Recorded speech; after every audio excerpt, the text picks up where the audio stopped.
All right, so I'm now joined by the Connecticut Senate's Assistant Minority Leader and, of course, our Senator from Connecticut's District 26, and that's Toni Boucher. So, Senator, thanks so much for joining me.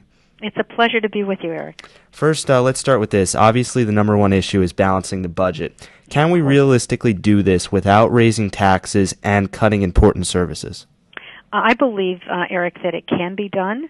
I believe that what we need to do is really concentrate on concessions with the largest employer of the state, which is the state itself, state employee unions. We need to negotiate some wage benefit and pension concessions, and then with some serious agency consolidation. We don't need to borrow more. We've I think maxed out our credit card there, and nor do we need to raise taxes because we already have the highest combined tax burden in the entire country. And last year, in 2009, had the fourth highest tax increase throughout the nation. So there's no question that because we are such a high-cost state, and a high-cost state both to live and to do business or to create a business, that's the worst place we can go right now, just exacerbating the drain we are having on jobs out of the state and people out of the state. So we need to concentrate on the cost of state government. As our population has been flat, and our jobs have been flat over the last decade, at least, or even since really we enacted the state income tax, our cost and spending has gone up precipitously, 149%. And as our revenue stream has been between 2 and 4%, our costs have gone up as an average of 9% over that period of time as well. So we do need to concentrate on that. And when we talk about concessions, we're not talking about wholesale laying people off. And we need to, number one, protect our town and our school budgets. That is a huge priority. And also essential services. In order to do that, we need to spend more at the state level, borrow less, and create a more stable economic picture for our state. I think we can do that. We have the possibility of consolidation of agencies. We have 43 large agencies. We can consolidate them, and some of the examples could be our Department of Revenue Services and our Division of Special Revenue can be combined into one agency. The Department of Transportation and the Department of Public Works, for example, could be combined into one agency.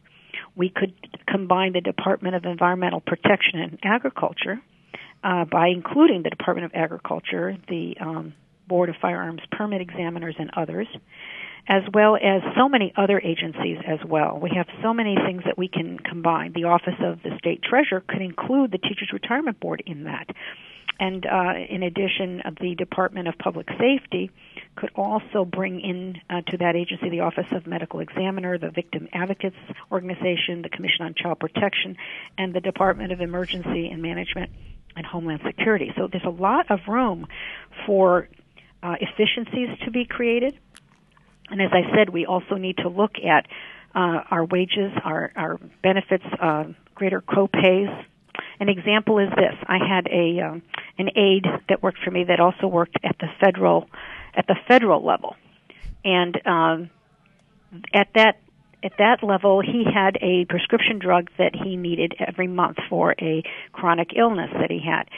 At the federal level, he had to pay for that medication. His copay, because it was very expensive, was $40 a month. When he came to work for the state of Connecticut, and our state government, that very same medication only cost him $8 copay per month. So in other words, in Connecticut, $32 of that copay was borne by the state taxpayers. And so we need a little bit more balance there. And as such, in keeping as a top priority our funding for our towns and our schools, because if you fund them less, you will just be adding to the local tax burden on the part of our towns and our taxpayers locally. We spent the rainy day fund the last couple of years in balancing the budget. I know when I talked to you 2 years ago, you were against spending this. Looking back, was it the right decision to spend it? No, I don't believe so. What that did was, and in fact, that's why I voted against them and spoke out against doing such that, and I will explain another one as well. What that does is basically put off the hard decisions that should have been made right away. In 2008, we had a chairman of the Appropriations Committee who basically said to me, we don't have to do anything now because this is just a 2-month aberration, just a blip in the economy. Well, she didn't really understand the seriousness. I work in, when I'm not up in Hartford, in the private sector, in a private sector job. And I work with a chief economist in finance. And I did try to explain that this was going to be protracted. It was very, very serious, but that fell on deaf ears at that time. Later on, of course, they realized that that was, in fact, the case. And it should have not gone to the easy. That was the easy route. Just use up your savings account. Now, what that does is when you use that all up, you keep the high cost continuing into the future, building up into future deficits, which is exactly what we've done. There's a $3 billion deficit staring at Connecticut for the next couple of years, which could have been mitigated should we have done the right things early enough to keep that rainy day fund there. Because if you use it all up, now we have no place to go other than seriously cut spending and what I would not like to see, and that is raising taxes at a time when people can least afford to pay. And as such, put the state in a precarious position, increasing its bonding costs, the interest rates on its bonds. In fact, Finch actually downgraded Connecticut because it basically said in writing that Connecticut relies too much on borrowing and too much on its highest income earners. And even as the state put in a tax increase in 2009 on those highest wage earners, the revenues produced from that was less than what they had predicted. And to me, that's not a surprise. It really isn't, and it's a concern of mine. One of the things about attaching a higher tax rate, and I was just discussing this today with a group in Wilton, in fact, that talked about our new progressive tax. In other words, a 30% increase for people earning a high income in Connecticut. From 5%, it went up to 6.5%. The vast majority of small businesses in Connecticut, which is 80% of our economy, actually pay their taxes not through a corporate tax, but through their own personal income tax, their LLCs, LLPs, and so on. And when they do that, they may have a high gross income coming into the business, but oftentimes their take-home pay is substantially less.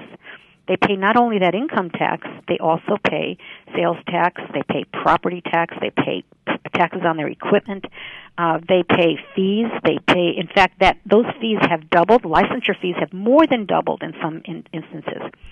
All the while, Rhode Island is, in fact, reduced theirs. They saw that when they did the same thing that Connecticut just did, that the jobs left the state. And in fact, I had just heard today that one of our larger businesses that's on the Rhode Island border is considering moving all of their operations to, get this, Rhode Island, because their tax structure is more beneficial to their business.